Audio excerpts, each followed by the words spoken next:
Shalom, selamat pagi Bapak Ibu Saudara jemaat yang dikasihi Tuhan.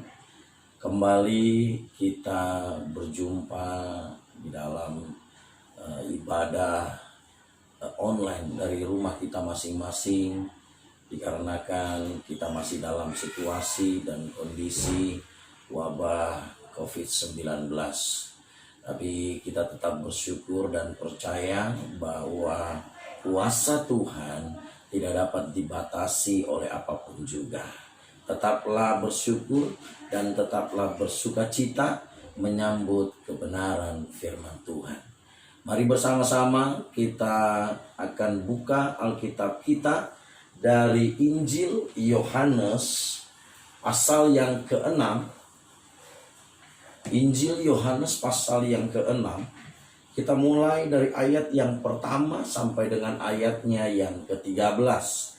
Saya yakin dan percaya kita semua sudah pernah bahkan mungkin sering mendengar kisah ini, ya, di mana Yesus memberi makan 5.000 orang. Baik, kita akan baca Injil Yohanes pasal yang ke-6, ayat yang pertama sampai dengan ayat yang ke-13 saja. Demikian firman Tuhan. Sesudah itu Yesus berangkat ke seberang danau Galilea, yaitu danau Tiberias. Orang banyak berbondong-bondong mengikuti dia karena mereka melihat mujizat-mujizat penyembuhan yang diadakan terhadap orang-orang sakit. Dan Yesus naik ke atas gunung dan duduk di situ dengan murid-muridnya. Dan pasca hari raya orang Yahudi sudah dekat. Ketika Yesus memandang sekelilingnya dan melihat bahwa orang banyak berbondong-bondong datang kepadanya, berkatalah ia kepada Filipus, "Di manakah kita akan membeli roti supaya mereka ini dapat makan?" Hal itu dikatakannya untuk mencobai dia, sebab ia sendiri tahu apa yang hendak dilakukannya. Jawab Filipus kepadanya, "Roti seharga 200 dinar tidak akan cukup untuk mereka ini, sekalipun masing-masing mendapat sepotong kecil saja."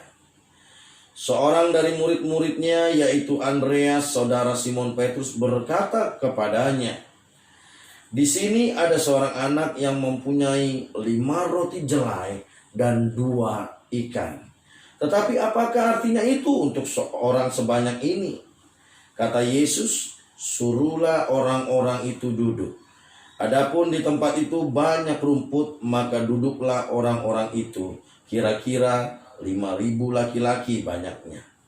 Lalu Yesus mengambil roti itu, mengucap syukur dan membagi-bagikannya kepada mereka yang duduk di situ. Demikian juga dibuatnya dengan ikan-ikan itu sebanyak yang mereka kehendaki. Dan setelah mereka kenyang, ia berkata kepada murid-muridnya, "Kumpulkanlah potongan-potongan yang lebih, supaya tidak ada yang terbuang." Maka mereka pun mengumpulkannya dan mengisi 12 bakul penuh dengan potongan-potongan dari ke-5 roti jelai yang lebih setelah orang makan. Amin.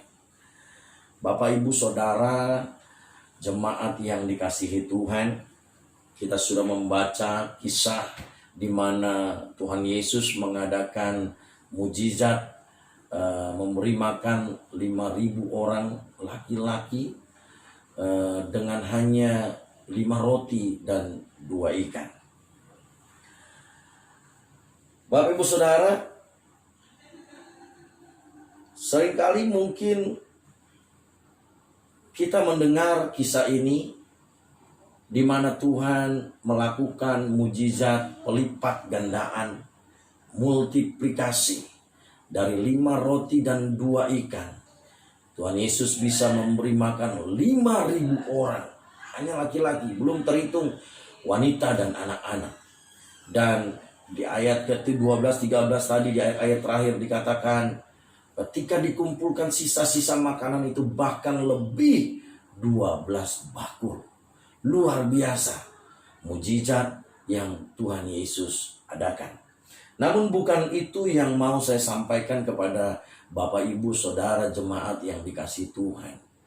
Ada satu pelajaran yang cukup penting yang akan kita pelajari hari ini, ya, menyikapi situasi, kondisi di bangsa dan negara kita yang saat ini juga terserang wabah virus corona atau COVID-19, di mana sudah mencapai angka 5.000 atau 6.000-an orang yang terpapar virus ini, dan sudah sekian ratus orang meninggal. Ya, puji Tuhan ada beberapa ratus orang juga yang sudah sembuh dari penyakit ini. Namun banyak orang yang berada di dalam keadaan yang bingung, panik, dan ketakutan. Bukan hanya terhadap virus ini, tetapi dampak dari virus ini yaitu ekonomi. Ada banyak pekerjaan-pekerjaan yang hilang, ada banyak usaha-usaha yang mundur, bahkan mungkin berhenti. Keuangan, ya, kacau. Ada banyak orang tidak mendapatkan pendapatan. Semua orang pada masa ini bingung, panik, takut, gentar. Pagi hari ini lewat kebenaran firman Tuhan, kita akan belajar tentang satu hal yang namanya ketenangan. Perhatikan kalimat sederhana yang diucapkan Tuhan Yesus di tengah-tengah kondisi kebingungan, kebimbangan, dan kepanikan yang dialami oleh murid-murid dan orang banyak yang mengikuti Tuhan Yesus dari pagi hingga menjelang malam, di mana Tuhan Yesus dikisahkan tergerak hatinya untuk memberi makan orang banyak itu, karena Tuhan Yesus tahu mereka pasti lapar. Dikatakan tadi Tuhan Yesus bertanya kepada salah satu muridnya bernama Filipus, beri mereka makan, ya. Beri mereka makan.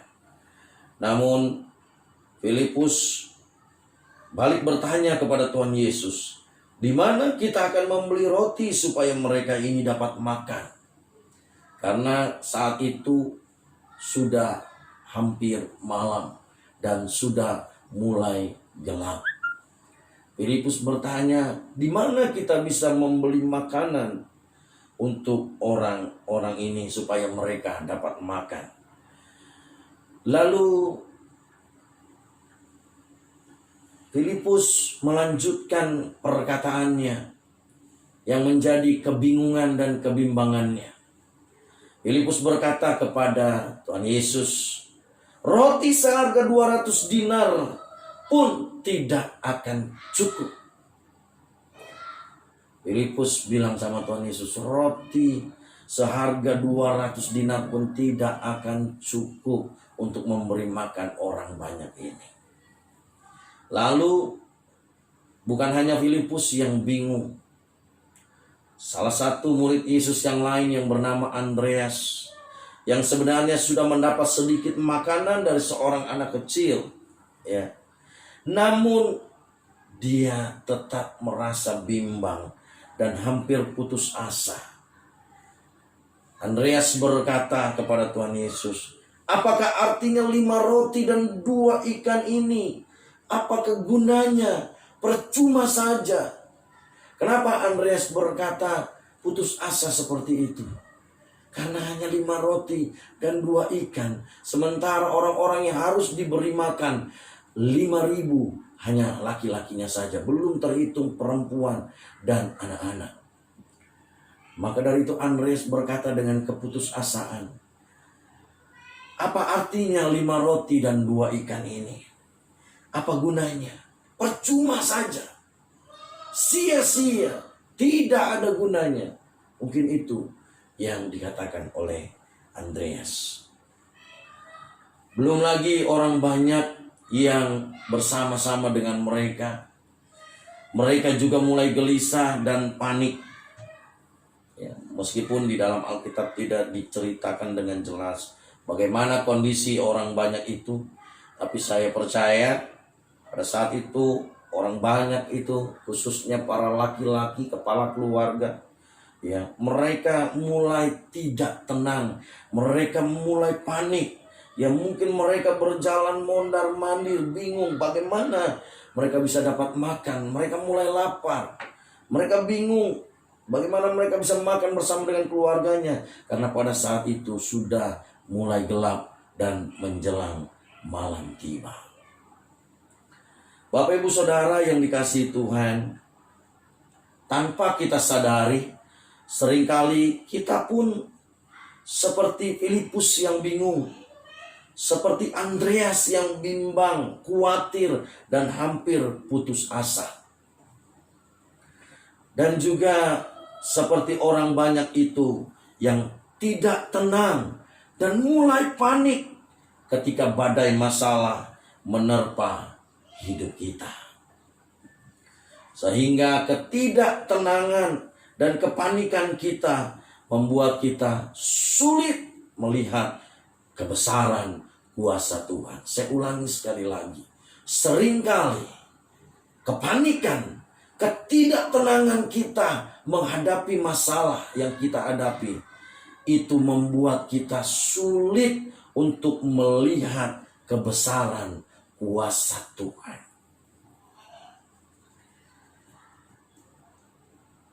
Seperti yang sudah saya katakan di awal, seringkali kita mendengar kisah ini. Yesus melakukan mujizat pelipat gandaan, multiplikasi dari 5 roti dan 2 ikan. Bisa memberi makan 5.000 orang laki-laki, belum termasuk wanita dan anak-anak. Dan ketika dikumpulkan kembali sisa-sisa makanan itu, lebih 12 bakul. Namun, pernahkah kita perhatikan dari kisah ini, apa yang pertama-tama Tuhan Yesus lakukan sebelum mengucap syukur atas 5 roti dan 2 ikan? Mari kita lihat kembali Yohanes 6 ayat yang ke-10 bagian yang pertama. Yohanes pasal 6 ayat yang ke-10 bagian yang pertama. Dikatakan demikian. Kata Yesus, suruhlah orang-orang itu duduk. Saya ulangi sekali lagi. Yohanes 6 ayat 10 bagian yang pertama. Kata Yesus, suruhlah orang-orang itu duduk.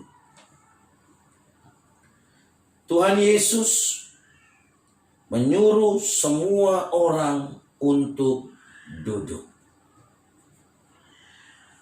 Duduk adalah gambaran sikap tenang dan rileks. Ketika Tuhan Yesus menyuruh semua orang duduk, itu artinya Tuhan Yesus sedang menyuruh kita, saudara dan saya, untuk tenang. Itu artinya Tuhan Yesus sedang mengajarkan kita semua, saudara dan juga saya, ketika ada masalah apapun datang dalam hidup kita, yang pertama-tama harus saudara dan saya lakukan adalah bersikap tenang. Katakan amin.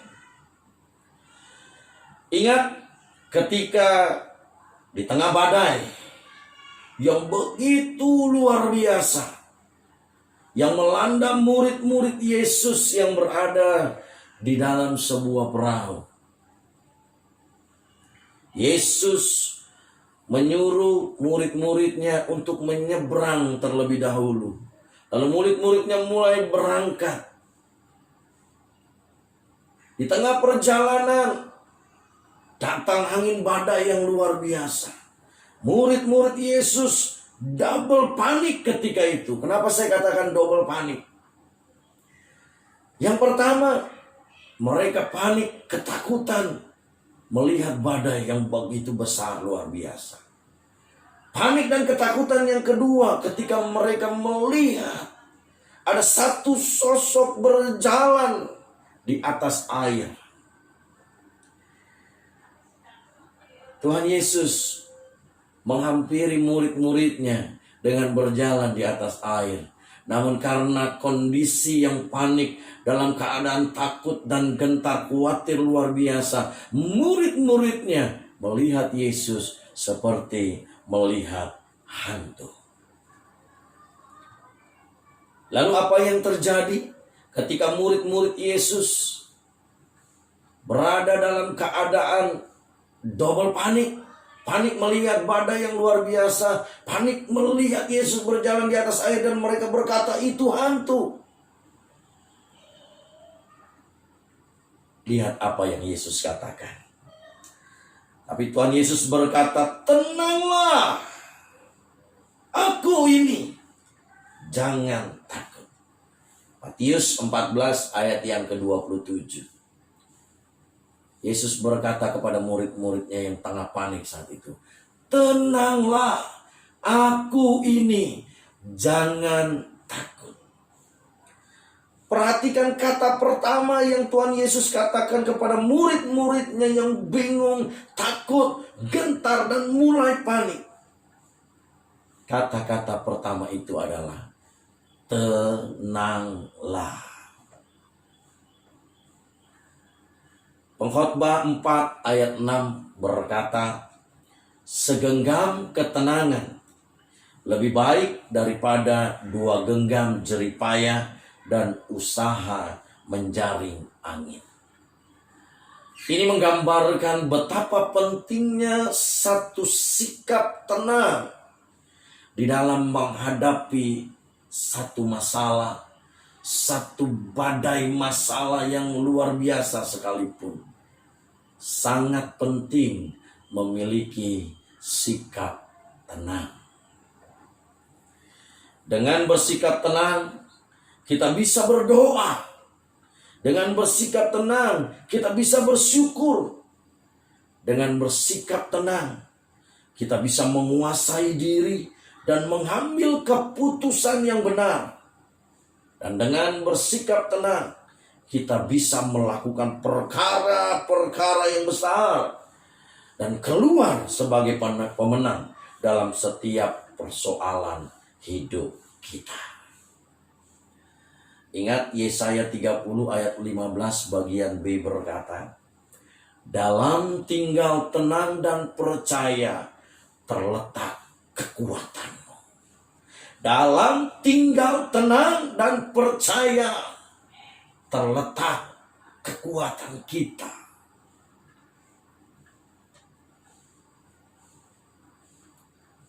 Ketika kita berada dalam situasi yang seperti sekarang kita alami, kita mendengar informasi tentang korban-korban yang terus bertambah dari wabah COVID-19 ini. Kita mendengar orang-orang yang mengalami kematian. Kita mendengar kesusahan, kesulitan saudara-saudara kita. Banyak mereka yang kehilangan pekerjaan, kehilangan pendapatan.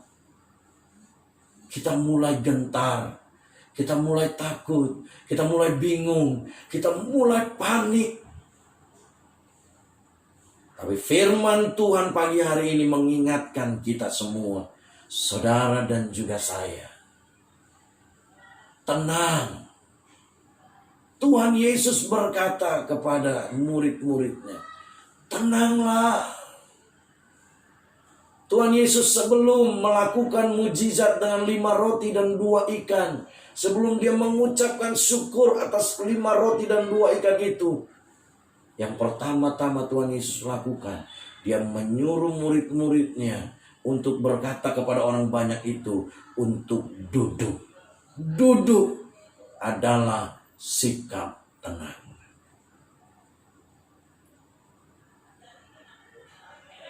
Kita tidak dapat melakukan hal apapun di dalam situasi yang panik, situasi yang bingung, situasi yang penuh ketakutan. Mungkin kita bisa lakukan, tetapi hasilnya pasti mengecewakan. Hasilnya pasti malah tambah kacau. Firman Tuhan tadi jelas berkata, segenggam ketenangan jauh lebih baik daripada 2 genggam jeripaya dan usaha menjaring angin. Ketenangan jauh lebih penting daripada kita panik, bingung, lalu kita melakukan sesuatu dan pada akhirnya sia-sia. Mari kita belajar di dalam menghadapi situasi ini, di dalam menghadapi masalah apapun, tenang. Bersikap tenang dulu. Dalam tinggal tenang terletak kekuatan kita. Artinya, ketika kita tenang dulu, kita bisa berpikir jernih. Kita bisa berpikir mencari jalan keluar yang terbaik bersama dengan Tuhan. Kita bisa bertanya kepada Tuhan, apa yang harus kami lakukan Tuhan? Dan dengan bersikap tenang, kita dapat mendengar suara Tuhan lebih jelas. Kita dapat mendengar tuntunan Tuhan lebih jelas lagi. Tetapi ketika kita panik, ketika kita bingung, takut, kalut, kita tidak dapat berdoa. Kita tidak dapat berpikir. Dan kita tidak dapat mendengar jelas suara tuntunan Tuhan. Pertanyaannya, bagaimana kita dapat bersikap tenang? Bagaimana kita bisa tinggal tenang? Dan dari mana kita bisa mendapatkan ketenangan itu? Pak Pendeta, Pak Gembala, mungkin dengan mudah berkata, tenanglah, tenang. Tapi lihat Pak Pendeta, Pak Gembala, situasi kondisi makin menjadi-jadi. Situasi kondisi makin tidak menentu, Pak. Bagaimana kami dapat tinggal tenang? Bagaimana kami dapat bersikap tenang? Dari mana kami mendapatkan ketenangan itu, Pak? Kami harus memikirkan bagaimana kami harus makan. Kami harus memikirkan bagaimana anak-anak kami dapat tetap makan, dapat tetap sekolah. Bagaimana usaha kami dapat tetap berjalan. Apakah itu bisa membuat kami tenang, Pak? Bapak, Ibu, Saudara yang terkasih di dalam Kristus, seringkali itu menjadi alasan kita untuk tidak bersikap tenang. Seringkali itu menjadi tameng kita untuk tidak mau bersikap tenang. Kenapa kita tidak bisa tenang? Kenapa kita tidak bisa mendapatkan ketenangan? Karena kita mengandalkan kekuatan, kemampuan kita sendiri. Mari buka Mazmur 62 ayat yang ke-6 sampai dengan ayat yang ke-8. Kalau di dalam gadget atau handphone, ayat yang ke-5 sampai dengan ayat yang ke-7. Mazmur pasal 6 ayat Mazmur pasal 62, Mazmur pasal 62 ayat yang ke-6 sampai dengan ayat yang ke-8. Atau kalau di gadget, di handphone, ayat yang ke-5 sampai dengan ayat yang ke-7. Dikatakan demikian.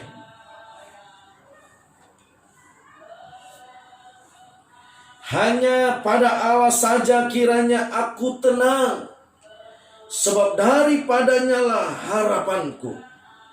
Hanya dialah gunung batuku dan keselamatanku, kota bentengku, aku tidak akan goyah. Pada Allah ada keselamatanku dan kemuliaanku. Gunung batu kekuatanku, tempat perlindunganku, ialah Allah.